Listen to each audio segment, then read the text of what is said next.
На повидок ли е политички флерт меѓу Филипче и Таравари откако од Бихачка најавија дека следната недела најверојатно ќе има средба помеѓу двајцата колеги во секторот здравство. Еден поранешен министер, а другиот се уште актуелен, но средбата ќе ја базираат и од позиција на лидери на политички партии и крила.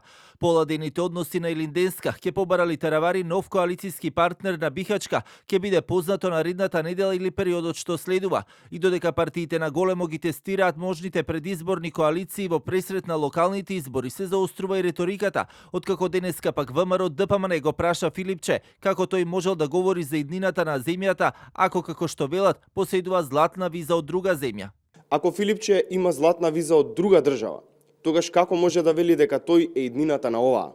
Како се добива златна виза за Дубај за преговори? Кои се тие преговори кои Филипче ги има спроведувано и во која фирма? Дали како партиски функционер, пратеник или пак министер?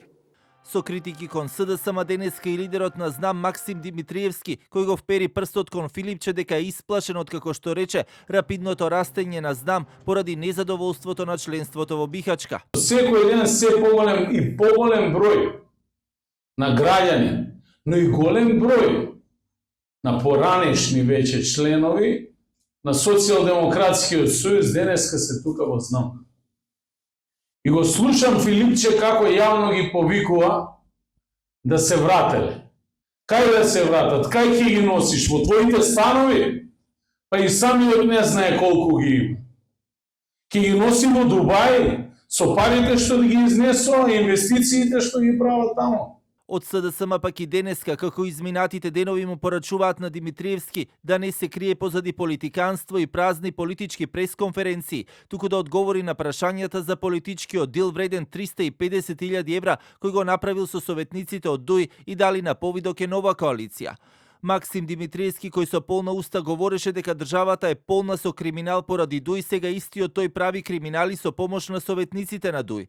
Знаме во политика поради две причини. Прво, да биде продолжена рака на Мицковски и второ, Димитриевски да си ги спроведува криминалните проекти во општина Куманово. Првиот интегративец Ахмети пак вчера отструга со пораки до македонските политичари, но и најави политички земјотрес за актуелната влада, кој како што рече Таравари добро го предвидел и затоа ја напушта власта. Господинот Таравари добро направи што го напушти тоа и го истражи земјотресот што ќе се случи. Тој ги почувствува големите неправди кои не вратија 20 години назад, напуштајќи го партнерството. Браво! Но дури и оние кои остануваат, не остануваат бидејќи ќе останат во тунелот. Нека си одат што е можно поскоро. Трагедијата е што по толку години македонските политички сили ја применија формулата на Милошевиќ врз честните албанци. Изминатите денови политичкиот фокус особено е ставен на евентуалните нови преструктурирања во владината коалиција, но и што евентуалното заминување на Таравари ќе значи. Власта тврдеше дека парламентарното мнозинство е стабилно и без Таравари, иако тоа пак под сериозен знак прашалник го става Бадентерот.